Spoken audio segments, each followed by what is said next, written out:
Cet épisode du Frenchcast est présenté par nos amis chez Polysleep. Les meilleurs matelas, les meilleurs oreillers et le Poly Couch. Utilisez le code promotionnel PANTELIS pour recevoir 30% de rabais sur votre prochaine commande sur polysleep.ca. Quand vous achetez Polysleep, vous achetez local.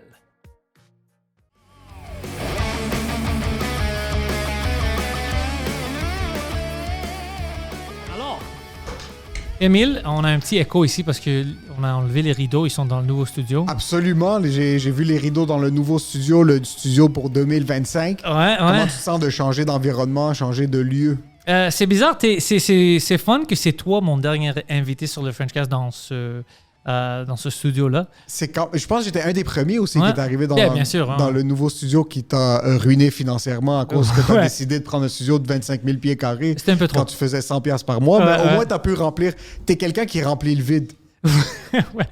On n'a pas le même style d'approche pour certains buts dans la vie ou même certaines approches financières. Non, c'est trop agressif. Je me agressif. rappelle quand toi, tu as décidé de prendre ce local. Nous, on a pris un local qui est aussi grand qu'un placard. Et on est comme, man, fuck, 500 $ par mois, ça va être beaucoup. Et t'es comme 500 $ par mois. Tu peux pas savoir combien je paye ici. Ouais, exact. And we were just standing. On était debout dans cette salle-là. Je check tout le stock. Je suis comme, non, il va trouver une manière. J'ai trouvé une manière jusqu'à date. Puis maintenant, ça va aller mieux parce que j'ai 3 studios. Puis les 3 vont se transformer dans un studio impeccable. Ça va être comme un studio moderne de radio. Je veux vraiment que ça soit ça. Ça va être confortable. Je vais faire PANTELIS Podcast. Je vais changer le format. Ça va se faire, je pense, les lundis de 7h du matin à 9h du matin, live. Première heure live partout. Deuxième heure live juste sur Patreon. OK. Le Frenchcast va continuer comme si maintenant, mais en plus de ça, ça va avoir un épisode de chaque semaine live juste pour le Patreon. Les dimanches, je pense, à 4h. OK. Alors, ouais, je vais rajouter beaucoup plus de shows. Ça va être très les abonnés du Patreon, les abonnés du YouTube ont beaucoup de contenu qui... Ouais. Les abonnés du Patreon ont plein de stocks que je leur donne. Même des choses que ça sort jamais. 100%. Ils sont toujours premiers. Puis maintenant, je vais avoir le chat. Alors, quand tu es live sur YouTube, et après, tu rentres dans le Patreon pour la deuxième heure. Là, la deuxième heure, ça va être live avec le Patreon. Alors, ils vont avoir une chat juste pour eux. Ouais, plein de choses comme ça. T'es excité? Oui, excité, mais c'est juste, c'est beaucoup de travail. C'est beaucoup de travail, mais quand je suis rentré dans le nouveau studio, puis tu commences à me montrer, puis c'est la prémisse, là, c'est encore vide, puis tu es en train de remplir le vide. Comment tu te sens quand tu fais face à une nouvelle situation de ce genre-là? Je suis excité. Je suis excité, déjà fatigué, mais très, très excité de changer tout. Puis le look va être différent. Beaucoup de néon. J'aime ça. Beaucoup de néon. T'as l'air d'avoir le style puis les goûts de décoration d'un owner de strip club en Bulgarie. C'est vraiment ça. C'est vraiment ça. Slick black jacket propre. Ouais. Des néons bleus, les meilleurs néons. Là, les meilleurs néons. Les néons les plus néons qui existent. J'en ai des néons que j'ai pas eu la chance d'utiliser ici. Je vais l'utiliser là-bas. Ouais, je te regarde puis t'es pas un gars de jour, t'es un gars de la nuit.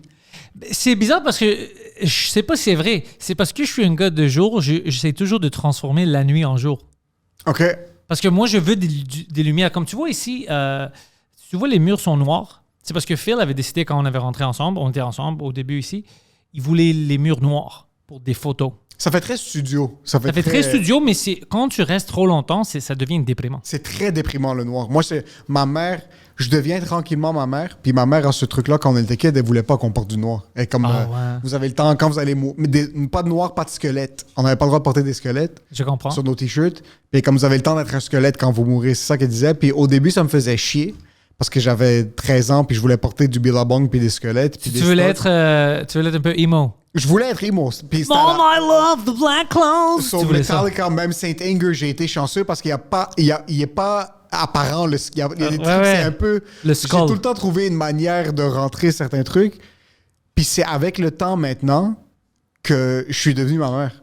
Ça me dérange pas de porter du noir, mais on dirait que je préfère les couleurs. Je préfère quelque chose qui avait un petit peu plus de lumière, rentrer quelque part puis sentir que tu es en train de respirer. Ça, par contre, ce style-là, c'est très studio. C'est très fermé, c'est très sharp. Ouais, c'est très sharp. C'était bon parce que, tu sais, lui, c'était un gars de studio, c'était un réalisateur, il aimait ça. Mais pour moi, je trouve que je veux que ça brille un peu. Que quand le monde rentre, ils sont excités, c'est bright, c'est fun. C'est des podcasts qu'on va faire. Ça doit être light energy. Alors, ça fait combien de temps que tu fais des podcasts? On rentre dans mon 16e année. Dans ma 16e année, ouais.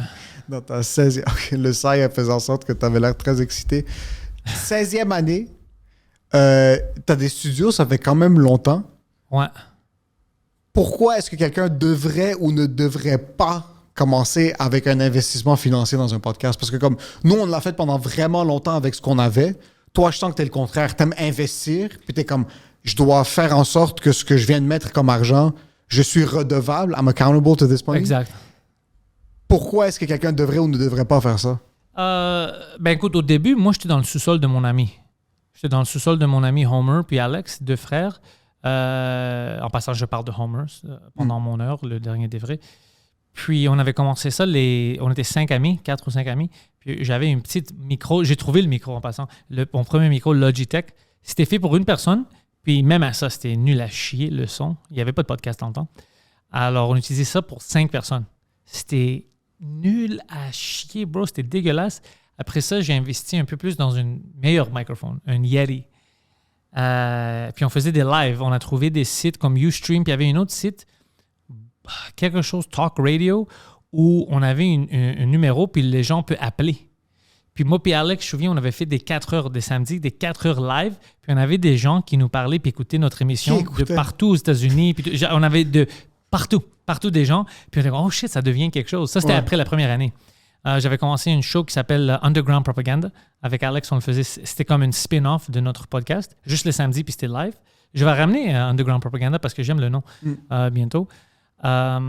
Puis après, moi, j'ai trouvé Phil sur Cremazy, en haut de Trophies. Il avait commencé une business avec son oncle qui, comme, il louait... C'était comme un WeWork. Il louait des petites salles. À travailler, tu travailles en équipe ou whatever. Puis il y avait une petite salle, puis ça m'a coûté même pas 500, c'était comme 400 pièces par mois. Je me rappelle de ce bureau-là. C'est quand on s'est rencontrés, puis tu m'as emmené là-bas, puis il y avait une journée, on a fait un podcast, il n'y avait pas d'AC. Ouais. Je pense que j'ai sué 273 livres d'eau et de sel. C'était petit, il n'y avait pas d'AC, puis j'ai mis mon stock là-bas, j'ai commencé à faire des investissements. J'ai acheté des SM7B, j'avais pas de télé dans le temps, mais j'avais pas une machine comme ça, un Rodecaster, ça n'existait pas au début. Mais tout ce que je pouvais acheter, je l'ai acheté. Après, tranquillement, j'ai acheté des caméras. Au début, il n'y avait pas de caméra, c'était juste audio. Tu sais, des petites upgrades comme ça. Puis là, j'ai reçu Robert Sheehan. On est devenus amis. Je l'ai rencontré au Comedy Club. Il est venu à 2 h du matin au studio là-bas pour enregistrer le podcast qui avait explosé dans le temps pour YouTube en anglais. Parce que personne ne l'avait vu comme ça pendant 1h30, puis parler vraiment... il était vraiment franc, puis vraiment libre avec tout ce qu'il disait, puis ses fans trip sur lui. Alors, il était comme, c'est quoi ça? C'est qui Pantelis? Pourquoi il est là? Alors ça m'a ramené un peu de gusto. Puis après, j'ai vu, OK, j'aime que le monde aime ça, mais je dois upgrader la qualité. Alors, j'ai eu des meilleures caméras. J'ai rencontré Mike. On commençait à faire Two Drink Minimum. Alors là, OK... les graphiques, je dois faire de meilleurs graphiques. Si on fait un podcast ensemble avec Mike, les graphiques doivent être meilleurs. Alors, j'essaie toujours d'augmenter ça. Puis, j'ai eu la chance, parce qu'il y avait des problèmes là-bas, ils faisaient de la construction, on avait de la misère à enregistrer.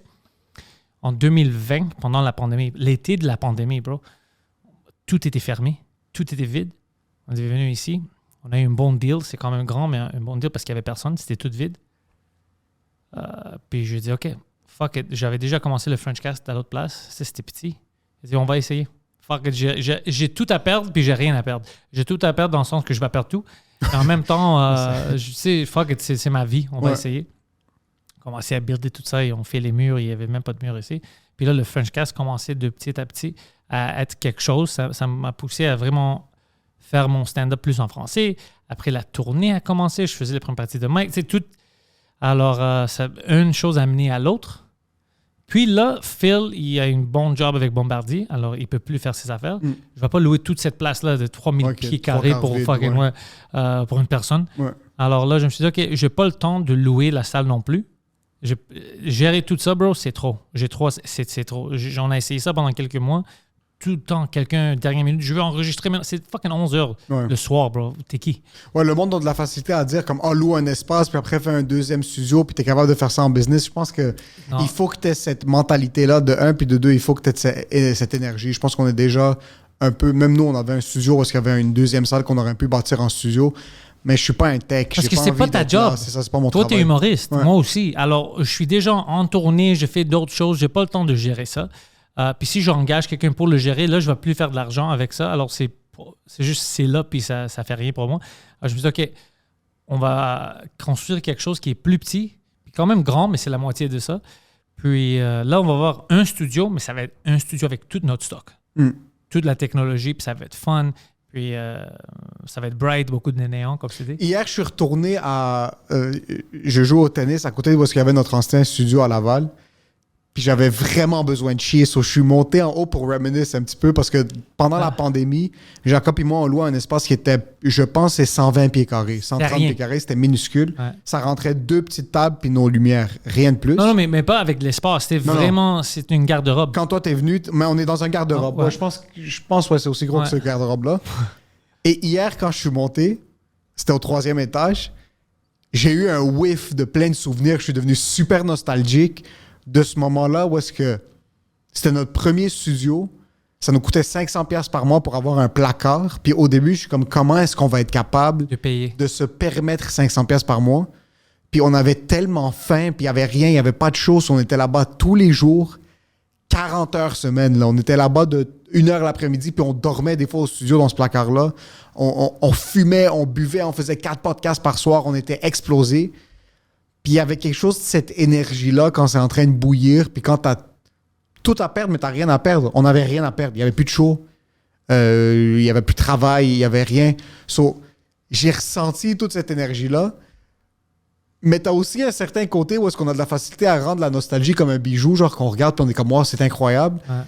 Mais après, il y a une raison pourquoi on a évolué puis on est allé ailleurs. Puis on dirait que il y a certaines fois, il faut avoir cette capacité de laisser tomber certaines choses puis passer à autre chose. Ouais.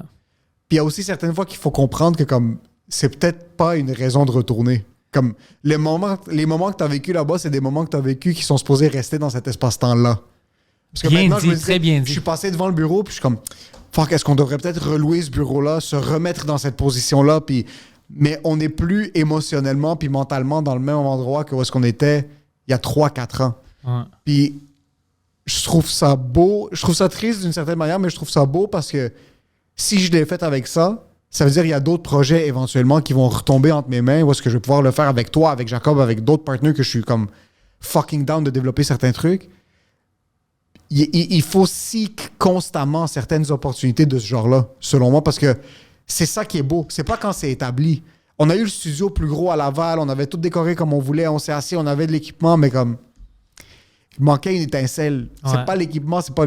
L'étincelle est là dans les idées plus que dans l'espace. Exact. On dirait que moi, puis je pense que c'est quelque chose qui est négatif de ma part, je suis là quand il y a les étincelles. Mais quand ça commence à s'établir puis à stagner un peu, j'ai de la difficulté à réinvestir puis à changer certains trucs puis à les faire grossir, par exemple. Ça, moi, j'avais cette difficulté ici.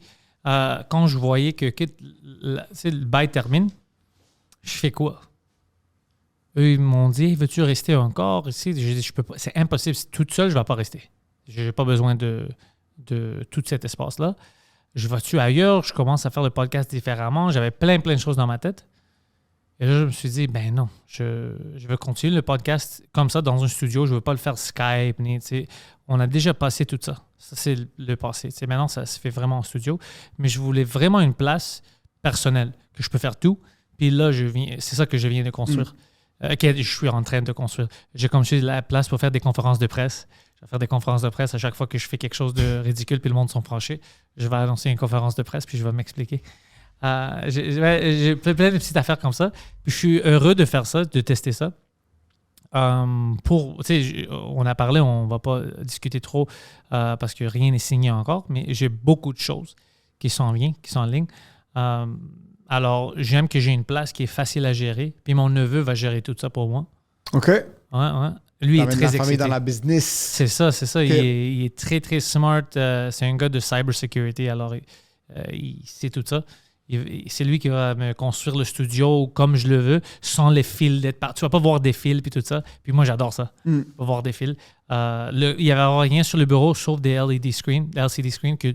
C'est le contenu qu'on met à la télé. Ouais. Tout le monde va avoir une petite LED personnelle pour le voir. OK, c'est la partie, je pense, création, la partie développement puis la partie construction d'un projet, peu importe quel projet, C'est ça la partie la plus fun. Ouais. C'est pas le fine-tuning. Ça, c'est Non. boring. C'est pas le produit final. Comme le produit final, ouais, c'est cool de voir l'espace, c'est cool de voir un film que t'as fait, c'est cool de voir une vidéo que t'as faite, mais pendant que t'es en train de le faire, puis pendant que t'es en train de te casser la tête à faire des recherches, à voir comment tu peux fine-tune, je pense, selon moi, c'est la plus belle partie, puis je trouve ça fucking sick que t'es rendu là. Ouais, c'est Yeah. fun, bro. I'm very excited.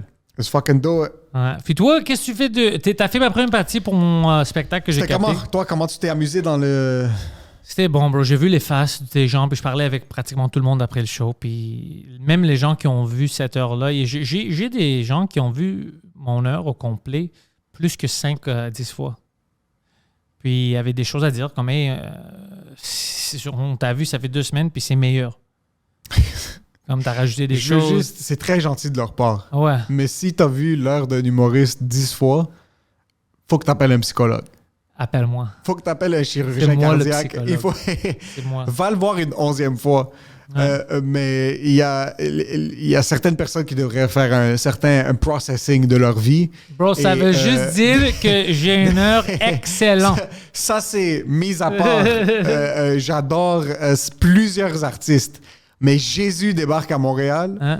Je le vois au maximum une fois si je pars pas aux 3/4 du spectacle. So, je veux dire, shout-out à tous ceux qui ont un cardio et qui viennent voir des shows d'humour. C'est grâce à vous qu'on peut payer notre hypothèque. Ouais. Mais OK, so, t'as du monde qui sont venus des... Que- Ouais, ils ont bien aimé ça. Mike était là, puis Mike a aimé. Pour moi, c'est très important que Mike aime qu'est-ce que je fais. Puis lui, il a trippé sur ça, il a aimé ça. Sa blonde a aimé ça, ma blonde a aimé ça. Alors, je suis comme, OK, je fais quelque chose de bien. On a capté ça. Après, Canada Post a perdu ma captation. Qu'est-ce que tu veux dire? Anthony Homelin, qui enregistre tout ça, il m'a envoyé tout mon stock par hard drive, OK. par la poste. Pourquoi? Puis, parce qu'il est à Québec. OK. Puis, Post Canada ont perdu ça. C'est impossible. Puis après, moi, je les appelle. Puis ils ont même dit que c'est leur faute. Ils disent, ouais, la madame, c'est pas vraiment son route. Tu sais pas qu'est-ce qu'elle fait. Check les autres. Je dis, c'est quoi check les autres? Puis j'ai checké tous les autres immeubles, personne ne l'avait. Il dit, c'est un de tes 2 voisins peut-être. Alors là, maintenant, j'haïs mes voisins parce que je pense qu'ils m'ont volé. OK. C'est le nouveau appartement. Alors déjà, je rentre, puis j'haïs mes voisins. OK. Je dis, c'est votre faute, tout ça. Puis eux, c'est comme, ouais, mais tu sais, ça arrive. Comme, ils s'en foutent carrément. Puis ils t'ont pas offert de... Mais il n'y a pas de solution, là? Non, je pense qu'ils vont donner à Anthony $100 pour son trouble. Juste le disque dur est 300 pièces. Alors, c'est c'est mon disque dur. Alors, non, fuck ces personnes-là. Fuck Post Canada. So, t'as perdu la captation? Non, lui, il était smart. Il a fait 2 backups, il m'a dit. Il va Shit. me donner ça la semaine prochaine. OK. Mais Canada Post, j'espère qu'ils font faillite. Mais ils font déjà faillite. Mais c'est pour présentement. ça, c'est à cause des choses comme ça. Ils disent, font déjà pourquoi est-ce faillite. que le monde choisit Pure Later puis d'autres choses FedEx? Mais c'est pour ça. Il y a 2 types de compagnies, je trouve que... Je sais pas si c'est une question d'opération, je sais pas si tu deviens plus gros que ton produit ou le service que tu offres. Livraison, il y a tout le temps du bordel. Et Airlines. Oh, Airlines, c'est au Les Canada. compagnies aériennes... Ils font tout ce qu'ils veulent. Mais ici. partout. C'est pas juste ici. OK, Post Canada, ils ont même. J'avais des troubles ici. Parce que c'est toujours les mêmes personnes qui prennent leur route. Ici, on avait un problème avec un gars. Il s'est chicané avec Poseidon une fois pendant la pandémie. Et là, il a arrêté de m'amener mes lettres. Et j'avais des choses payées le gouvernement et tout ça. Alors moi, je les appelle. Puis I went fucking ham. Ça, c'est pas ici. Ça fait longtemps. Je sais que vous l'avez. Tout ça. Non, whatever. Puis après, dès que j'ai gueulé, lendemain, plein de stock est arrivé ici. Plein de choses qu'ils avaient, ça faisait longtemps. Et c'est des bitches. Alors. T'as tout le temps la séparation, puis il y a la ligne est très fine entre être une Karen, puis à l'inverse aussi. Être quelqu'un qui va tout le temps se plaindre de quelque chose, puis à l'inverse, t'es juste en train de dire comme je veux payer le gouvernement. Mais ça, Je c'est veux mes payer affaires. pour que tu gardes ton travail. Mais c'est ça, c'est mes affaires à moi que tu veux pas me ramener parce que t'aimes pas Poseidon. Ouais. C'est illogique. Moi, quand je travaille même dans des restos, whatever, je fais toujours ma job. Même si quelqu'un me fait chier, je vais jamais cracher dans sa nourriture. Je vais pas faire des choses de bitch comme ça. Je vais faire ma job. Ouais. Mais je Alors trouve ça moi, cool. j'haïs quand le monde font ça. Je trouve ça cool de travailler pour le gouvernement et être capable de faire comme hop, oups. Vraiment, oups. Puis il y a aucune. Comme, non, je veux pas te dédommager. Oui, mais tu Même continues si tu comme plains, ça, tu vas puis là, plaindre la à qui? compagnie va faire faillite parce que personne ne veut faire avec. Ouais. Puis même les compagnies aériennes, bro, c'est ridicule. Au Canada, on dit qu'au Canada et au Québec, on n'a pas beaucoup de tourisme, puis nous, on ne visite pas notre propre pays. Mais ça coûte plus cher de visiter le Canada au Canada que qu'est-ce que ça coûte pour que moi, je vais aux États-Unis. Ouais. Explique-moi ça. T'es allé en Vancouver, toi, récemment? Beaucoup, puis je retourne à Vancouver dimanche. Ça vaut la peine? Non. Non, la ville ne vaut pas la peine, puis les prix sont astronomiques. Que pour le même pays. Parce que je sais que pour le moitié du prix, je peux aller à New York ou à Las Vegas. Ouais. Alors, c'est ridicule. Si j'aime le fentanyl, est-ce que Vancouver, ça vaut la peine? Ah oui, c'est la place, bro. Que... Plein de zombies. Plein de zombies. Moi, j'ai vu un gars, il a juste laissé ses souliers. Il est Il a parti. dit, ces souliers-là m'appartiennent C'est pas plus. les miens. C'est juste moi, nu-pied, dans les rues de Vancouver, puis courir. D'un autre côté, c'est la personne probablement la plus libre de Vancouver aussi. Je trouve qu'on est quand même enchaîné à nos souliers et à Ils nos sont vêtements. très libres. Puis moi, je leur fais chier. Ils sont très woke là-bas. Alors, quand moi, j'étais là la dernière fois, c'était pendant qu'on avait des guerres de tarifs avec les États-Unis. Puis tu sais, le Americano, ils ont mis une X dessus dans le café, puis ils disent « It's Canadiano ». Puis quand j'ai vu ça, moi, je bois même pas ça. Je voulais une latte, mais j'ai fuck it. I was like, yeah, I want an Americano. Puis la madame me regardait, puis elle regardait le signe. Elle fait comme ça, yeah, an Americano. Can you make me an Americano? Puis j'ai poussé Americano jusqu'à temps qu'elle m'a fait mon Americano, puis elle était fâchée. Il y a quelque chose qui me rend un peu inconfortable de tout ce truc de comme on veut pas supporter ci, on veut pas supporter ça, je comprends. Puis j'essaie d'acheter les produits les plus locaux possibles juste parce qu'on fait des trucs fucking excellents ici. Ouais. Mais si je veux aller à New York, Je vais aller à New York. Je vais aller à New York. Ouais, Puis si un de mes amis va à New York, je vais pas être comme comment tu oses aller à New York parce que c'est plus que la politique. Non, ça c'est stupide. Ça change rien. Ça c'est stupide. Ça change absolument rien. C'est la même logique qu'ils disent, tu sais, qu'est-ce qui se passe maintenant en Israël, Palestine, ouais. Qu'est-ce qui se pourquoi passe? tu as parlé à ce juif-là? Pourquoi tu parles à ce juif? Tu sais qu'est-ce qui se passe là-bas? Arrête de grouper tout ensemble. Non. OK, moi, je n'aime pas la guerre de tarifs. Non, moi, je pense que entre les deux pays, on devrait être vraiment chill puis pas de tarifs parce qu'on est assez proches. C'est ça que moi, je pense. Mais après ça, si on n'a pas ça, ça ne veut pas dire que moi, je vais commencer à haïr mes voisins à cause que Carney, c'est une bitch. Non, c'est pas pour ça. Arrête. J'avoue que dans une certaine situation, t'es allé à Vancouver récemment, t'es allé aux États-Unis récemment? Oui, j'étais à Boston, je pense, ça fait 1 mois et demi. Que- Un mois, ouais. As-tu senti pour des shows ou pour le travail? Pour le travail, ben, c'est relié, c'est la même chose. As-tu senti un truc? Parce qu'il y a plein de mes amis qui sont allés dans le sud ou quoi que ce soit, ils voyaient des Américains puis ils disaient que les Américains ils crachaient sur les Canadiens, je sais pas quoi. C'est pas vrai, bro. C'est ça, Tout le monde est chill avec moi, on riait, on disait plein de choses. J'ai des gens à Vancouver qui m'ont dit « Oh, tu peux pas aller aux États-Unis? » Anyway, je me suis canné avec quelqu'un, il dit « Moi, parce que je suis gay, ils vont me battre là-bas parce que Trump a gagné. » Puis j'étais comme « OK, c'est pas vrai. Ils vont savoir qu'il est gay, c'est sûr, mais c'est pas une surprise pour n'importe qui. Mais ils s'en foutent. Bro, c'est les mêmes personnes qui vivaient là-bas avant le 7 janvier qui vivent encore là-bas. Ouais. S'ils voulaient te battre, ils t'auraient battu la dernière fois que tu étais là. Ils seraient venus au Canada te battre aussi. C'est ouais. fou comme Ouais. Trump est élu, alors ils vont me battre. Mais Qu'est-ce que c'est tu les penses du fait médias, qu'il- c'est à cause des médias. Qu'est-ce que tu penses du fait qu'il veut pas release les Epstein Files? Bro, ça m'énerve. Je veux l'étrangler, bro. Ouais. C'est pourquoi? Parce que là, tu viens, juste avec ça, je vais dire, pas juste avec ça, mais même avec les guerres, avec l'Israël et tout ça, tu viens de rendre le vote de tout le monde qui a voté pour lui nul. Parce que avec la guerre, avec les guerres, Iran, c'était le plan de Hillary Clinton. Elle voulait ça, ça fait 20 ans qu'elle parle de ça. OK? Alors, elle a réussi son but. Alors, tu as ici Hillary Clinton, elle est méchante, tout ça. Tu viens de faire exactement ce qu'elle voulait. Alors, c'est comme si on avait voté pour elle, on va dire. Après, maintenant, avec Epstein, les files, ben, ça faisait 4 années avec les démocrates qui étaient là. Eux, ils ne voulaient pas le sortir. C'était trop pour eux. Moi, je vais le sortir. Toi, tu ne veux pas le sortir. Alors, c'est comme si Kamala Harris avait gagné. Ouais. Même l'affaire avec l'immigration, qu'il a raison. Tu ne veux pas de l'immigration illégale, tout ça. Mais même la manière qu'il va faire ça, c'est minime. Bro, c'est des millions de personnes. C'est juste du théâtre. Tu ne peux pas les sortir d'un instant à l'autre. C'est juste du théâtre. Alors, ça veut dire que toutes les choses qui ont voté pour toi, tu peux pas les faire. Puis les choses que tu étais contre, les démocrates, tu fais la même affaire que eux. Alors, c'est pour ça qu'eux, ils ferment le cœur maintenant. Les Democrat politicians et les politiciens sont comme... Mais ils le laissent faire. Ils le laissent faire parce que je suis sûr qu'ils ont des meetings puis ils sont comme... Are you seeing this? Like... Ouais. Tabarnak, c'est cool. OK, ouais, va, fucking explose Iran, aide les... Fais tout ce qu'on voulait faire. Ouais, merci. Ouais, merci. Tu veux pas sortir la Sans les liste? répercussions négatives. Ouais, c'est ouais. ça, comme c'est Merci. toi qui prends le Ouais, lead. merci. Tu vois ça, c'est... Mais pourquoi? Trump, c'est un menteur, à la base. C'est un businessman. C'est un politicien. C'est un Je veux juste, politicien. les gens qui pensent que les politiciens, c'est des personnes qui sont des anges. Arrête. Les politiciens, je vais faire une annonce publique puis je vais faire ma propre conférence de presse. Les politiciens, ça ment. Ouais. Moi, je fais pas confiance à un politicien qui ne ment pas. Il y a encore, Ok. très drôle, et mon préféré dans ça, il dit encore des bonnes lignes, il y a des bonnes attaques. Mais tout ce qui est fait politiquement maintenant, c'est comme si on votait pour... C'est comme si Kamala Harris avait gagné. Mais c'est exactement la même chose. Je vois ça, puis je suis comme, what the fuck? Pourquoi? OK, c'est ça l'affaire que je trouve intéressant.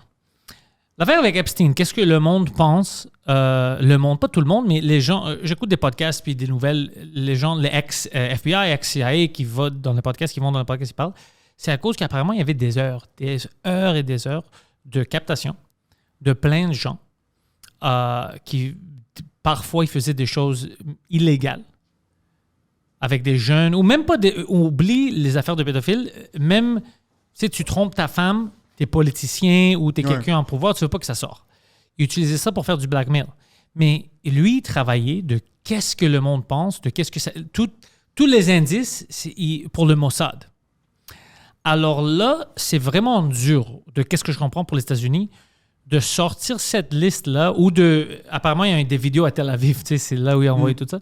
Mais de dire que, hey, c'est nous le grand pouvoir au monde, mais pas vraiment. Il y a un autre petit pays dans le Moyen-Orient qui nous tient par les couilles. Puis en plus, quand on avait sorti les JFK Files, il y avait beaucoup de doutes avec le Secret Service dans le temps qu'il y avait le Secret Service d'un autre pays connu qui a aidé à faire ça. Il parle du Mossad d'Israël. Alors, c'est vraiment, je pense, c'est difficile pour eux de montrer ça et dire, écoute, oui, il y a des gens qui nous tiennent par les couilles. Parce que là, tout le monde va commencer à parler, OK, alors toi, la guerre, qu'est-ce qui se passe maintenant? C'est pas parce que tu penses que c'est juste. Est-ce que tu les aides parce qu'ils ont trop de pouvoir sur toi? Ça change tout le game.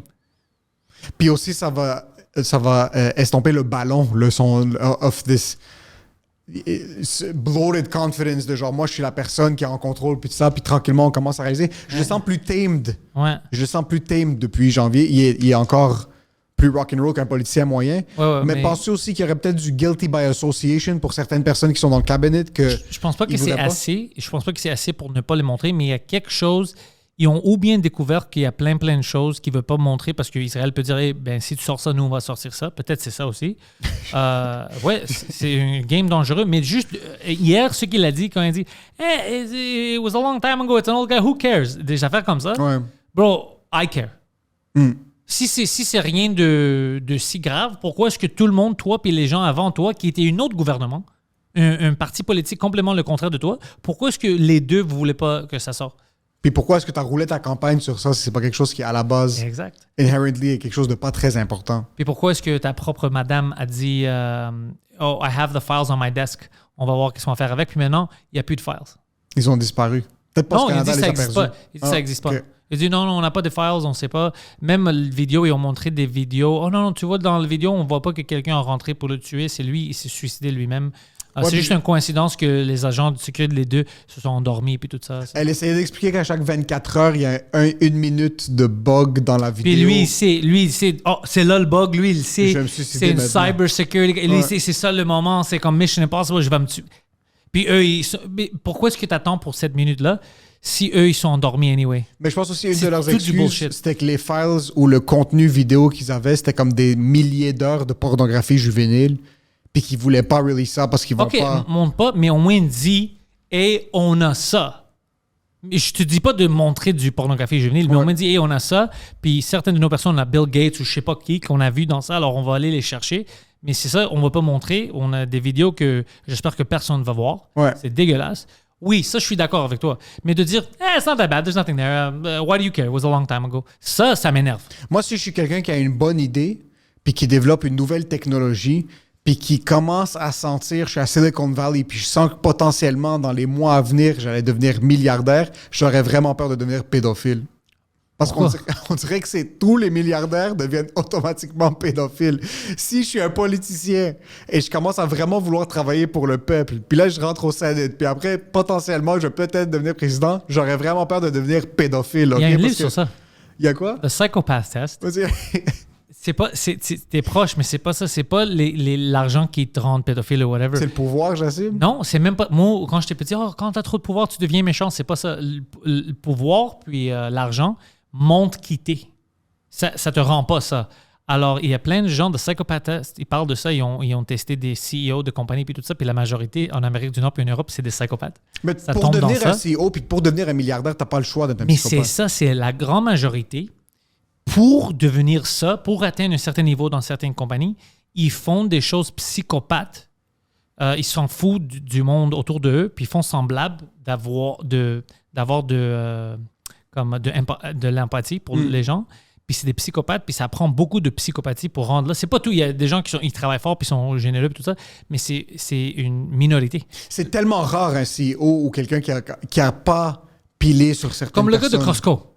Ouais. Lui, il dit des choses comme ben, on a de l'argent, on va payer notre monde, on va faire tout ça. Pourquoi 100%. pas? Genre, quand même faire du profit.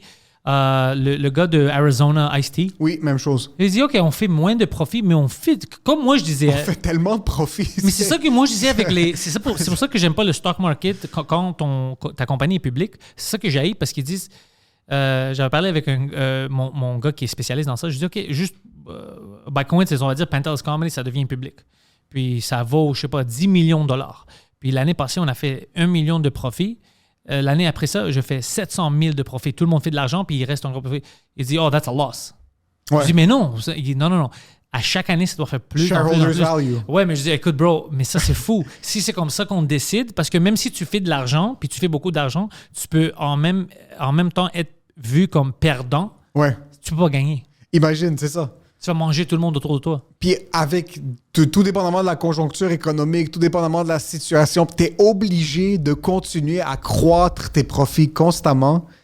Puis quand quelque chose croît, selon moi, c'est au détriment d'autres choses. Comme il y a une force au début parce qu'il y a beaucoup de growth, mais à un certain point, quand ça commence à stagner, quelqu'un doit compenser quelque part. Là. Puis là, ils virent des gens pour montrer qu'ils ont du profit parce qu'ils ont coupé C'est tout des fake. dépenses. C'est tout fake. C'est tout fake. Mais pourquoi est-ce que tu penses que les milliardaires deviennent pédophiles?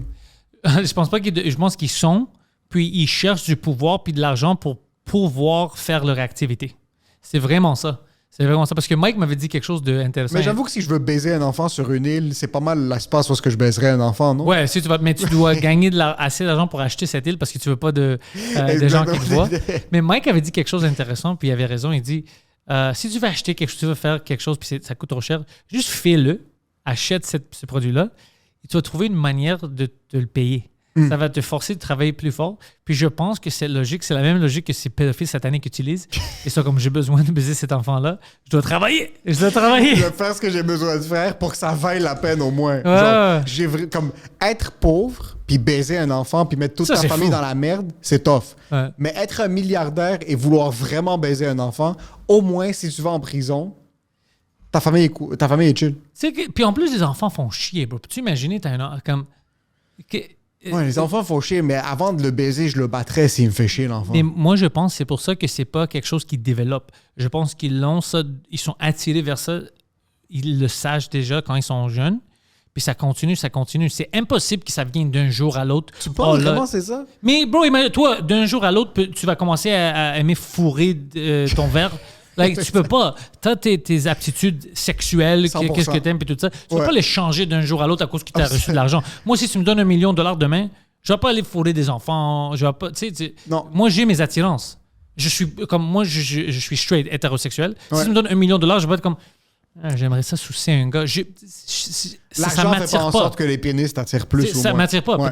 Mais est-ce que tu sucerais un pénis pour $1 million? Non. OK. Non, j'ai déjà fait ça.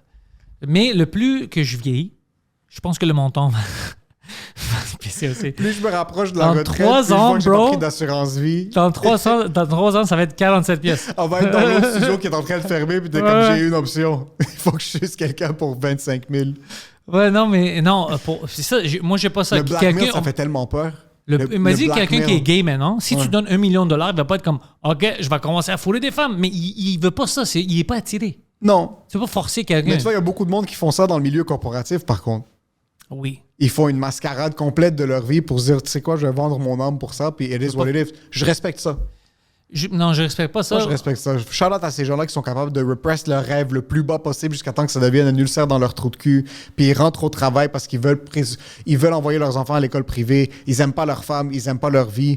Shout out à ça. Il y a du monde dans des 9 à 5 qui sont très contents. Ça, Tu parles de 9 à 5 en général. Ouais, Moi, je parle de corporate life. Ça, je respecte pas les gens qui sont heureux dans leur 9 à 5. Mais les gens qui sont malheureux dans leur 9 à 5, ça, je respecte à 250 000 %. Moi, j'étais malheureux pendant des années. Puis je me souviens des moments où j'étais comme, je peux-tu faire ça jusqu'à ma retraite? Puis j'étais bon, tu sais. Puis j'avais des opportunités. Je me dis, OK, je peux faire beaucoup d'argent un jour avec ça. Mais c'était weird parce que je pensais à ça. J'étais comme, OK, j'aimerais avoir de l'argent parce que j'ai jamais eu de l'argent. Tu sais, je suis toujours pauvre. Alors, ça serait fun, mais ça vaut-tu la peine parce que j'aime pas rentrer ici, je veux pas être ici à chaque jour. Puis c'était une grande dilemme dans ma tête, puis j'ai jamais vu qu'est-ce qui aurait passé. Si je m'aurais tiré une balle dans la tête. 100%. On va jamais savoir. Puis maintenant, je fais qu'est-ce que j'aime. J'ai pas encore l'argent, mais on va, tu sais, ça arrive. Ouais, ça arrive. Je travaille encore très très fort. Ça arrive. C'est pour ça que j'ai heureux. Nous, on a eu les deux. On a eu la dépression corporative, et maintenant on a ce côté-là où est-ce qu'on est capable de gagner notre vie en faisant ce qu'on aime. Ouais.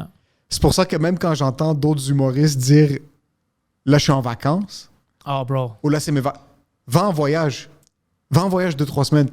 Dis pas « Je tombe en vacances. » OK. Parce que ça devient une job. Puis Moi, je les entends, puis je suis comme « Oh fuck, c'est notre travail. » Puis je commence à être dégoûté de ce travail-là. Je vais pas dire trop parce que tu comprends le contexte, mais pour les gens, le contexte, c'est pas important. C'est juste ce que quelqu'un m'a dit hier. Un des gars que je parlais avec, il m'a dit hey, en passant, Mike puis plein d'autres gens m'ont parlé de toi. Puis on dit que t'es pas comme une humoriste régulier, comme tu te réveilles pas tard, comme tu travailles, tu n'arrêtes pas de travailler, tu fais comme 26 jobs à la fois, c'est toi qui fais tout le montage. Puis je dis ah ouais, c'est vrai, j'arrête pas. Puis je vais regarder, puis je dis en passant, je prends pas de drogue, je bois pas, c'est juste que je suis heureux. Pour moi, c'est un privilège que j'ai le droit de faire ça. À quel point on s'est fait tabasser quand on était jeune pour dire j'ai le droit de poster une vidéo. Je poste une vidéo, je dis des blagues, je fais le monde rire, je suis invité à plein de shows, je fais du stand-up. À quel point c'est fou, bro. Je suis heureux de faire ça. Alors pour moi, c'est un privilège à un niveau incroyable. Puis je veux toujours travailler dans ça parce que je trouve que hey, c'est un cadeau. Moi, j'anime beaucoup au bordel. Oui. Puis il y a une idée préconçue dans le milieu de l'humour où est-ce que comme animer, c'est moins cool que jouer. Animer, c'est plus difficile, beaucoup plus difficile. C'est un type d'art différent. Ouais. OK? Mais je peux comprendre que des fois, c'est un peu plus robotique. C'est plus comme des methods que de l'humour normal. Puis t'es pas en train de travailler ton matériel, t'es juste en train de mettre l'ambiance. J'aime faire les deux. Mais j'anime un peu plus au bordel que je joue. Puis j'ai d'autres shows à l'extérieur. Et on me pose souvent la question, t'es pas tanné d'animer tant que ça? Puis je leur dis, je vais animer 50 shows avant de reprendre 5 heures au Apple par semaine. Ouais. C'est soit ça, soit l'Apple. Moi, quand je rentre, je peux animer 54 spectacles dans une semaine. Vous comprenez pas ce que j'ai laissé derrière moi. Exact. Ce que j'ai laissé derrière moi, c'est prendre le keyboard d'un MacBook puis utiliser le côté même pas pointu pour me trancher la gorge pour que ça prenne plus de temps pour que je puisse me vider de mon sang. OK? Il y a des gens qui sont pas capables de mettre ce parallèle-là. Ouais. Il y a des gens qui sont pas capables de mettre ce parallèle-là. Puis je pense que j'ai cet aspect face à la gratitude de ma vie que j'ai maintenant. Il y a 2 jours, j'ai mangé une mangue. Okay. J'ai mangé une mangue. C'était la payé toi-même. J'ai payé une mangue bio, organique, parce que ma femme m'oblige. Let's go. En avril. Je suis rentré à la maison. C'est bon, avril? C'est bon. Je le vois des fois, puis ouais. Ma femme m'oblige à acheter tout bio. So, j'achète tout de là-bas. Ou j'essaie de... C'est sûr, il y a des trucs qui sont un petit peu plus chers. Je vais au Tao, moi. Tao, c'est bon. Avril, c'est la même chose. OK. C'est la même chose. Puis j'ai mangé la mangue et j'en revenais pas à quel point cette mangue-là était bonne.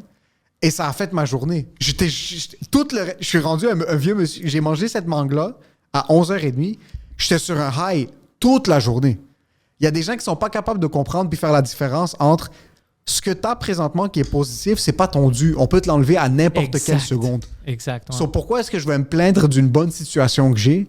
Parce que je suis pas dans une situation qui est un peu différente, pas nécessairement meilleure. J'ai pas de traumatisme. Apple, c'était une bonne job. Mais j'ai été dans une période de ma vie où est-ce que les REER valaient pas plus que la pendaison. So, c'est pour ça que maintenant, je suis capable de différencier ça. Puis, dans notre milieu, qu'on est un milieu d'artistes, il y a beaucoup de gens qui aiment juste prendre leur temps, faire ce qu'ils ont envie de faire. Puis nous, on n'a jamais eu le droit d'avoir envie de faire quelque chose. Non, pas du tout. On a tout le temps fait ce qu'on devait faire. C'est comme tu me disais, les gens qui viennent me voir beaucoup à mes shows, comme plusieurs fois. Je ne vais pas le nommer le stand-up parce que je ne vais pas throw shade ou whatever, mais on le connaît. Une de ces personnes-là qui vient beaucoup à mes shows m'a parlé de « Hey, c'est cool que tu restes à chaque fois puis tu parles avec tout le monde qui veut parler ou prendre des photos, whatever. » Je dis « Ben bien sûr, on est comme amis, tu viens voir mes shows et tout ça. » On me dit « Telle personne que je connais. » Je dis « Ah ouais, ça c'est mon ami. » Puis là, il continue l'histoire comme, tu sais, on va en show puis c'est comme vraiment, il termine puis comme « Alright, il ne veut pas parler comme il essaie d'échapper comme... » Je suis un peu mieux comme « OK, j'ai pas besoin de ça, je finis puis je m'en vais. » Puis dans ma tête, je ne vais pas le critiquer devant eux, mais dans ma tête, j'étais comme « Ah, c'est weird d'avoir cet aspect comme c'est à moi, comme je fais ma job, fuck it, I'm out. » Ouais. Comme de ne pas comprendre que c'est... Ils font partie de ton équipe. Ouais. Sans public, bro, le show va de la Moi, merde. tu vois, j'ai beaucoup de difficultés à faire ça. À juste laisser les gens? Non, à rester. Oh, moi, je reste, bro, puis Toi, je ben, parle à tout le monde. vois Si toi, tu veux je vois rester... Jacob, puis comme, Ouais. dernière heure que j'ai faite au bordel, j'ai fini, puis j'étais comme, fuck, OK, comme, reste. Puis là, j'ai trouvé quelqu'un que je connaissais. Ouais. Ça a été facile de rester un petit peu, mais j'ai vraiment de la difficulté à faire ça. Puis c'est pas parce que je suis imbu de moi-même, c'est pas parce que je me sens meilleur que le public, c'est que des fois, je finis, puis je suis comme, j'en reviens pas que je les ai convaincus d'être là. D'être là, oh! Comme j'en reviens pas qu'ils se sont fait avoir par moi. Puis là, je quitte parce que je sais pas comment gérer. Je sais pas par qui commencer. Moi non plus, c'est qui va m'attraper en premier. Le seul problème que j'ai encore, je suis pas habitué, c'est le standing puis retourner. Parce que moi, quand je termine, je reste pas. Toi, tu m'as déjà critiqué sur ça. Je dis, OK, merci tout le monde. Puis là, je vais pour sortir, puis tout le monde se lève ou ils font quelque chose. Puis moi, je reviens. Jamais moi, je suis déjà dans la loge. Puis ça m'arrive, ça m'est même arrivé la semaine passée. J'ai vu les vidéos d'un autre show que j'avais fait. Le monde puis standing, le monde, il y a personne sur scène. pendant que moi, je suis tourné pour retourner, eux, on fait une standing. Puis moi, j'ai déjà parti. Moi, j'étais déjà en arrière. Puis là, eux, ils attendent, il va-tu retourner? Puis je retourne jamais. Puis c'est juste parce que je sais pas. C'est comme, pourquoi est-ce qu'ils reste assis, reste assis. Ouais, c'est comme, on vient de... Comme... Je sens que les deux ont la même mentalité sur certaines choses.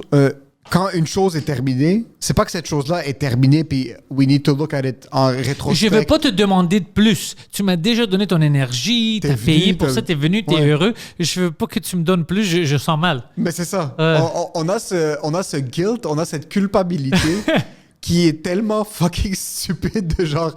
Quelqu'un vient pour travailler avec toi, tu lui donnes certaines valeurs, tu vas vouloir le payer plus de genre. Yo, je suis tellement désolé que tu t'es déplacé comme tiens, prends mes vêtements. Prends 50 pièces. Prends mes vêtements. Mais bro, t'es mon ami, je vais pas prendre 5 blocs. Tu sais qu'est-ce que j'ai fait ce matin? Tu vas voir que ma vie, c'est GTA.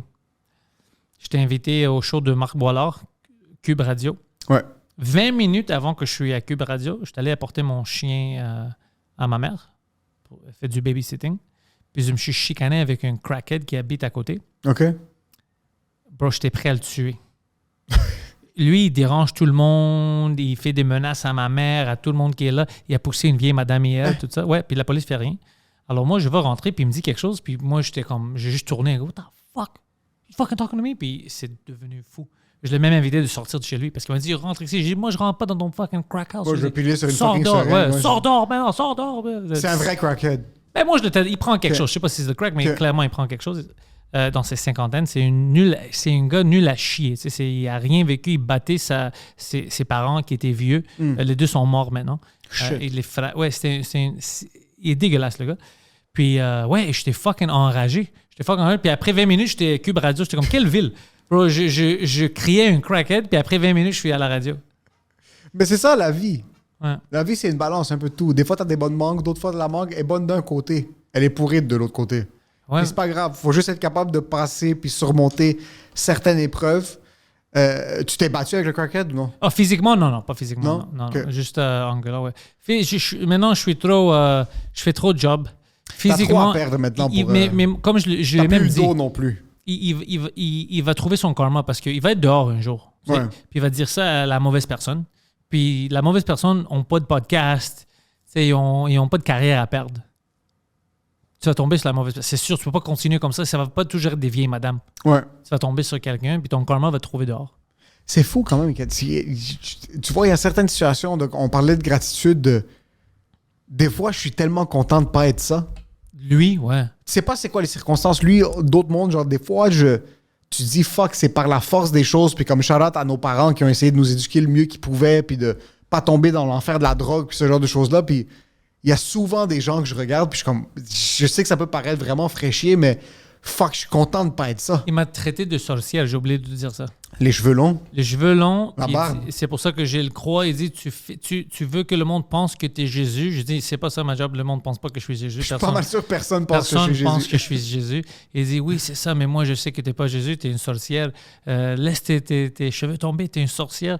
Puis j'étais comme, tabarnak, c'est un crackhead. Je pense qu'il était vraiment là, le monsieur. Il était réveillé, il était sobre. Il était... Sorcière. T'as-tu déjà fait de la drogue dure? Que... Le plus dur que j'ai fait, c'est une fois, j'ai fait des mushrooms. Non, c'est pas de la drogue dure, ça. Non, c'est pas dur, ça. Ça, c'est dur. Psilocybin, tous ces genres de choses-là. Moi, j'ai vu tout en HD. Tout était vraiment clair. Ouais, ça c'est. Mais je pense pas que ça considéré comme de la cocaïne, du crystal meth, même pas une fois. De l'héroïne, ce genre de choses-là. Non, jamais. J'ai peur de tout ça. Le premier hit doit être incroyable. Ouais. Si tu continues. Par contre, c'est une porte que tu ouvres et que tu peux plus refermer. Moi, je trouve ça toujours étonnant, le monde qui parle dans des podcasts de genre... J'écoute des entrevues de quelqu'un qui faisait du crystal meth pendant 15 ans, puis après, il a laissé ça derrière lui. Ton willpower doit être d'une force herculéenne pour être capable de laisser le crystal meth derrière toi. Ça fait longtemps, ça date longtemps de ça, mais quand je travaillais dans les jeux vidéo, avant que je travaille à EA, je travaillais pour une compagnie qui s'appelle VMC, puis eux, ils engageaient tout le monde. C'est du game testing, puis on avait tout ce que tu... C'est là où j'ai rencontré des furries, c'était plein, même des itinérants.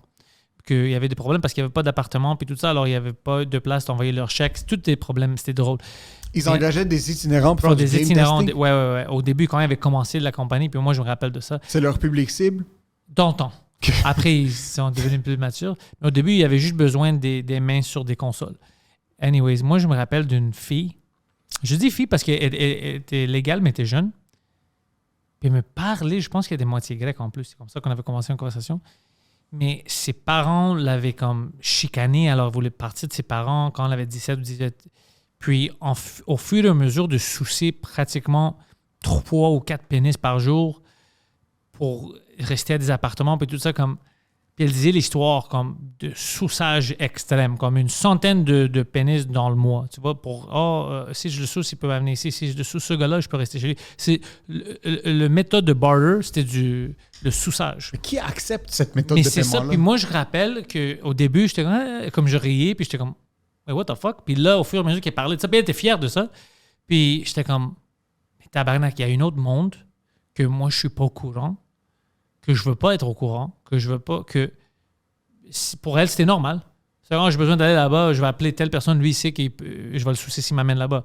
J'ai besoin des tomates, je vais soucier Steve. Steve va me donner des tomates. Philippe est bon, si je le soucie, il peut mettre une carte sur mon mur. Puis c'était vraiment comme une économie de souçage. Ouais, c'était fou. Ouais, puis je sais pas ce qui est arrivé avec elle. Puis elle avait-tu l'air... J'ai sa face un peu dans ma tête, mais pas son nom. J'ai un peu la face... Tu sais, tu essayes de... Mais quand tu la voyais, est-ce que ça avait l'air d'une femme en détresse? Non, c'est ça l'affaire. Elle était pour elle, c'était... Elle était chill. Yo, d'un autre mais là, côté, elle travaillait. Là, quand moi, je l'avais connue, elle travaillait. Elle travaillait avec moi là-bas, puis elle faisait un peu d'argent. Alors, mais elle me parlait de tout ça. Je sais pas pourquoi elle a même commencé cette conversation. Mais ouais, je veux dire, si toi, t'es capable de te détacher émotionnellement de 2000 pénis par année que t'es en train de sucer pour certains trucs, si t'es capable d'économiser de l'argent, moi, je suis pour les comptes épargne. Il n'y a pas de problème. Oh, c'est pas tant que t'es d'âge légal et que c'est pas de l'abus. Mais je sais pas qui accepterait comme moi, je suis un taxi. Je t'emmène de l'aéroport jusqu'à la maison, mais comme la fille, comme j'ai pas d'argent, je vais te sucer. Toi qui me suces, ça va pas payer l'épicerie pour ma famille. Mais c'est pour ça qu'elle avait des... C'est pas qu'elle essaie de convaincre des gens qui sont pas dans leur système. C'est des gens qui sont dans ce système, son économie de souçage. Puis, de plus, je m'avais rappelé de cette histoire-là avant quelques années. Tu sais pourquoi? Je sais pas si j'ai fait le parallèle moi-même ou il y a un parallèle à faire, mais un autre gars, un humoriste ici au anglophone, tu le connais, il est toujours en bicyclette puis il est allé partout en Europe. Lui m'expliquait que lui n'avait pas payé pour des choses, ça fait des années.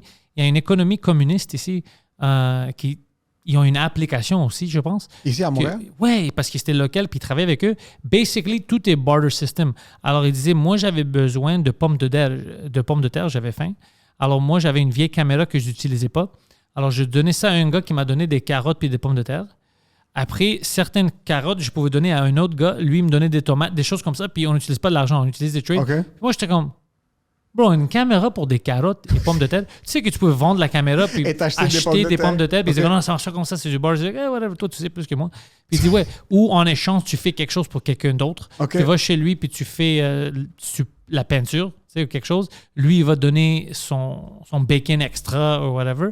Alors, quand il m'a parlé de ça, je n'ai pas parlé avec le gars, mais ça m'a rappelé l'histoire de la fille Ouais. avec le sous-sage. Ouais, c'est pour ça que c'est encore un peu dans ma tête. Mais c'est quoi son fucking nom? Pas grave. Pas, Pas grave. je suis curieux. Je me demande si. Ouais, non, j'ai jamais été dans une position où est-ce que j'aurais accepté un blowjob pour quoi que ce soit. Je pense à ça aussi. Y a-tu quelque chose que tu pouvais faire? Y a-tu quelque chose que quelqu'un peut t'offrir, un blowjob, et t'es comme, OK, un blowjob, ça va. Moi, si je te connais pas assez pour qu'on sorte ensemble, je veux pas vraiment ta bouche sur mon pénis Ouais, pour il y a certaines étapes qu'il faut passer en premier. des Doritos. Ouais, c'est ça. C'est quoi l'échange logique? Puis si t'offres de me sucer pour un lift, c'est qu'il y a plusieurs autres pénis qui ont été dans ta bouche et je pense pas que je vais être le prochain. Non. Moi, j'ai souvent. Le coût. Le cost-benefit est souvent dans ma tête depuis que je suis jeune. Genre, il y avait des situations où c'est comme. T'es avec une fille au club, tout ça, t'es comme. On sort, puis tu la regardes, t'es comme. Je suis pas si hot que ça. Je suis pas le premier. Je suis peut-être le troisième aujourd'hui. So, ça vaut pas la peine. J'avais une joke que je disais en anglais en 2013, juste après que j'ai retourné. J'étais allé en vacances en Grèce, puis j'ai vu, tu sais, en Grèce, dans le temps, le new big thing, c'était des donuts. OK. Parce que c'était américain. Mais les donuts qu'ils faisaient, c'était pas comme ici, c'était plus grand. C'était comme une fucking pâte. Tu sais, Yeah. puis tout le monde parlait de moi, je m'en foutais. Je sais c'est quoi de donuts, je m'en fous. Puis devant une place de donuts, il y avait un gitan, un gypsy, tu sais, en Grèce. Mais elle parlait le grec parfaitement. Puis elle dit, je veux te soucier pour une bang, tu sais, une donut. Puis moi, ma joke sur le stage, c'était quand elle m'a dit ça, moi, j'ai pensé comme, how good are these donuts? How good are these fucking donuts? Comme, Let me put some of my glaze on this oui, elle a donut. pas dit, donne-moi de la change, peux-tu m'acheter une bang? Ouais, Elle dit, c'est je vais te ça. soucier pour une bang. J'étais comme, Je te fuck l'aurais ça. acheté sans que tu Ouais, me suces. ouais, c'est là. ça. Y a Moi, pas je de- voulais pas acheter des bangs, mais maintenant, bro, je vais acheter une fucking bang. Ouais, c'est la 100%. meilleure vendeuse de bang. Ouais. C'est incroyable. Ouais, Incroyable. je parlais de ça. Ouais, il y avait. Ouais, je me rappelle un peu de mes blagues au début. Black coffee and a cigarette, c'est ma blague préférée Ouais. de toutes tes heures de anglais, français. C'est un classique, ça. Ça, c'est un classique, ouais. C'est un Puis classique. le monde qui catch. Oh, j'ai fait une bonne joke sur l'Israël et le Palestine mais, pour ma captation, mais je pense pas que je vais le couper. Parce que nobody got it. Go first? Certaines personnes, they got it, mais je peux pas parce que I'm gonna burn the other joke qui est associé. Ah, OK. C'était juste un petit tag dessus. Que- Puis ils m'ont expliqué après. Quelqu'un m'a dit, tu sais, c'est pourquoi? C'est parce que les Québécois,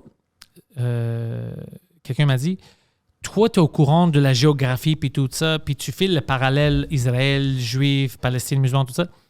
C'est pas tout le monde qui fait ça. Ici, des fois, ils séparent beaucoup. Quand tu parles Israël, ils pensent pas immédiatement juif ou juif, ils pensent Israël. Et c'est tout séparé. Ouais. Alors, ta blague de, tu vas voir qu'est-ce qu'ils vont faire à leurs voisins. Eux, ils pensaient ici. Puis ils disaient comme, qu'est-ce qu'il va faire à son voisin? Ouais, c'est Ils ça, comprenaient pas ouais. le parallèle de Israël puis tout Ouais. ça. Ils ont dit, sinon, les gens qui ont compris, eux, ils ont fucking ri. Ouais. Mais les gens qui n'ont pas compris ça, c'est juste au-dessus de leur tête. Je sais Il y a pas. certaines blagues d'Israël et de Palestine dans ma nouvelle heure que je glisse qu'il y a 4 personnes qui catchent. Puis je suis comme, Ouais. OK, ça va être pour ceux qui catchent. Ouais, ouais. autres qui Peut-être je vais catchent le pas, laisser, c'est pas- puis- c'est pas- Il y a certaines blagues qu'on fait qui sont pas pour les gens, sont pour nous. Ouais. Je pense vraiment que c'est ça. Je parlais avec Adib dans son dernier, à Québécois Tabarnak, son avant-dernier show. Puis il y avait un truc, je suis comme, yo, je comprends pas comment les gens réagissent pas plus à cette partie-là. Comme, moi, je hurle. Mais j'ai fait 3-4 fois, j'ai vu le show 3-4 fois. Je suis comme, fuck, il y a pas de. Ça bombe pas plus que ça devrait. Et comme moi, il y a certaines blagues qui sont pas pour le public, qui sont pour toi. Puis t'es pas obligé de l'enlever, t'es juste supposé te faire plaisir avec. Puis tant aussi longtemps que l'heure est pas pour le public et pour toi. Mais j'aime de temps en temps 2-3 blagues, ouais, c'est des petits commentaires, ouais, t'entends un rire en arrière. Hein? That's my guy. That's my guy. No, ouais, on est connecté là. Lui, he's as fucked as I am. Non, j'aime.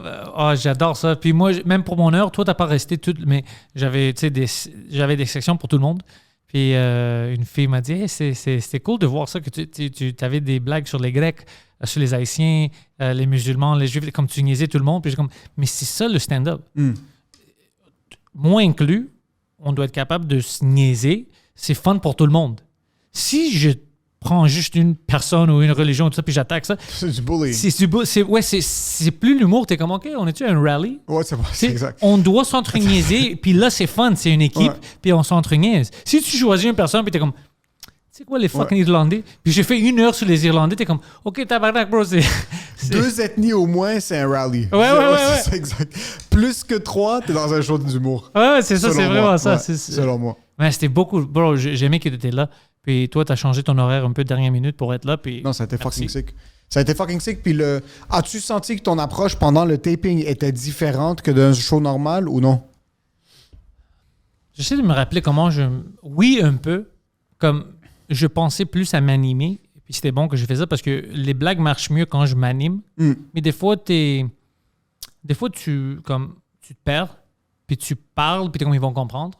Mais ça rajoute quelque chose. Ils sont là, puis ils te regardent visuellement. C'est pas un podcast. Alors, ça aide beaucoup que tu animes, tu fais, tu sais, t'as beaucoup de personnage. Alors, je pensais un peu à ça, et c'est une vidéo. Alors, fais plus de ça, puis ça a vraiment marché. Comme Bibi m'avait, tu sais, la blonde de Mike m'avait dit, et j'aime que tu as droppé ça, puis tu as fait les faces, puis tout ça. Comme ça ramène quelque chose de plus sur certaines blagues. Puis je dis, OK, tu t'es rendu compte de ça. Parce que moi, je pensais que c'est juste dans ma tête que moi, je comprends qu'est-ce que je fais. Mais il y a plein de gens qui comprennent l'humour, comme elle. Ça fait des années qu'elle travaille dans ça. Alors, elle, chaque petite chose que je faisais, elle comprenait pourquoi je le faisais. Tu sais. Mike, c'est la même affaire. Il voit l'humour d'une autre manière. Alors, comme, OK, fuck, j'aime qu'il comprend pourquoi je fais quelque chose. Ils sont plus techniques dans leur approche. Ils ont été exposés à tellement d'humour qu'ils sont capables de comprendre. Ouais. Rien n'est aléatoire. J'ai un plan pour tout. Puis des fois, j'établis quelque chose que je sais, des fois, va pas marcher, mais c'est fait par exprès parce que la prochaine blague va marcher 10 fois plus à cause de ça. Puis là, tu catches, t'es comme, oh, c'est ça qu'il faisait. Ça, c'était par exprès. Ça fait plein de... J'adore ça. Je suis content que tu aies aimé l'expérience, puis... Tu penses le release bientôt? Tu penses pas le release bientôt? C'est ça le problème, bro. Peut-être que je l'ai fait tout pour rien. Je vais recevoir mes copies pour commencer le montage parce que le montage va se faire plus tard. Moi, j'ai toute la captation, puis c'est à moi de faire le montage. C'est ça que je voulais. Mais on va voir parce que si on décide, je parle avec certaines personnes, si on décide de mettre la tournée en prolongation, parce que le grand débat, c'est que pas assez de personnes l'ont vraiment vu. Moi, mon niche de podcast, puis les gens qui me suivent, la majorité, pas la majorité, mais beaucoup d'eux, on l'a déjà vu. Mais c'est moins de 5000 billets vendus. Puis au Québec, qu'est-ce que les gens m'expliquaient? C'est rien, ça c'est du rodage.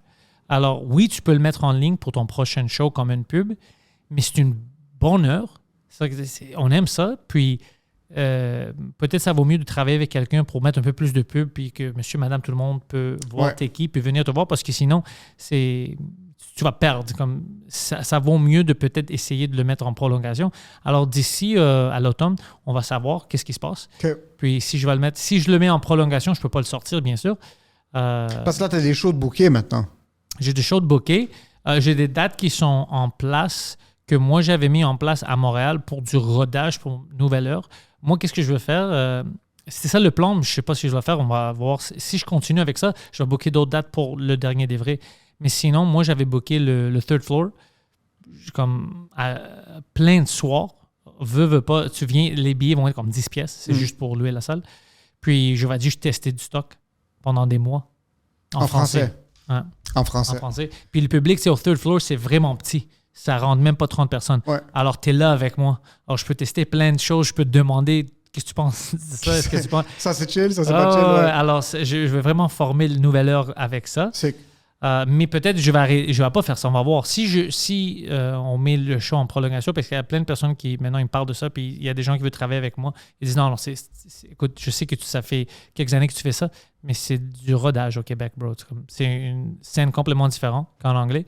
Puis si tu es capable de travailler en collaboration avec une équipe qui va push le show plus, tu peux le faire un autre 6-8 mois. Tu n'es pas obligé de le faire 10 ans. Un autre 2-3 ans. Là. C'est ça. Mais je veux essayer ça. Si les gens veulent faire ça avec moi, puis s'il y a encore des gens qui veulent venir voir le show, qui n'ont pas écouté encore, qui n'ont pas vu, ben pourquoi pas? T'sais, moi, je suis prêt. Ils m'ont dit, t'es-tu tanné? Je suis pas tanné. Moi, si le monde n'est pas tanné de moi, je suis pas tanné. Moi, je suis prêt à rouler ça. C'est plus efficace parce que moi, je fais tout indépendant. Alors, si quelqu'un veut travailler avec moi puis ça va ramener quelque chose, pourquoi pas? Let's fucking do it. Let's fucking do it. Ouais, ça va ouvrir des portes aussi. C'est drôle de voir monsieur, madame, tout le monde. Ça m'arrive des fois où je vois des vieux hommes ou des vieilles madames que c'est pas mon public cible. Ouais. Alors, je sais pas comment ils ont eu des billets, mais ils sont très heureux. Puis Ouais. Ils rient beaucoup, puis après le show, ils me parlent. Puis j'ai comme, ah, ça, c'est excellent. Ouais, mais moi, je me rappelle, mon dernier show, j'avais fait 2 shows à Terrebonne, puis on en a rajouté un 3e. Et le 3e, c'est du monde qui me connaissait pas. Je rentre à Terrebonne, puis le 3/4 de la salle, c'est des têtes blanches, des vieux monsieur québécois. Puis je sors, puis il est comme, hey, c'était incroyable. Ouais, d'écouter j'aime ça, ouais. Ta perspective, c'est rafraîchissant de voir quelque chose de différent. Puis ça, je suis comme, that's fucking it. Comme c'est cool de voir du monde. À mon dernier spectacle au bordel, une vieille madame, je te parle 75. Ah, ma là. blonde. Si c'est pas. Elle vient me voir à la fin, puis elle est comme, juste te laisser savoir, j'ai ri du fond du cœur, puis t'es dans la bonne direction, puis t'es sur ton X, continue. Puis je suis comme, fucking shit, man, merci. Ça me remplit le cœur. Ouais. Ouais, du monde qui n'ont pas ma tête, du monde qui n'ont pas mon histoire, du monde qui n'ont pas mes référents, mon background, qui viennent puis qui sont capables de connecter, puis que je suis capable de les faire sentir dans une position de confort avec ce humour-là, c'est fucking insane. I love it. Insane. Émile Coury, les liens sont dans la description. Yes. Qu'est-ce qui se passe avec tes podcasts avant qu'on... Sans commentaire est toujours sur Patreon. On est sur Patreon, un épisode Exclusif. par semaine, exclusif sur Patreon pour l'instant. Je pense que ça va être comme ça pour un petit bout. J'ai fait un nouveau projet qui s'appelle Lunch Sérieux. Allez checker ça sur YouTube si jamais vous ne l'avez pas encore fait. C'est un très très cool projet. Puis je vais annoncer d'autres shows plus tard en hiver. Émile Coury, Lebanese Dynamite.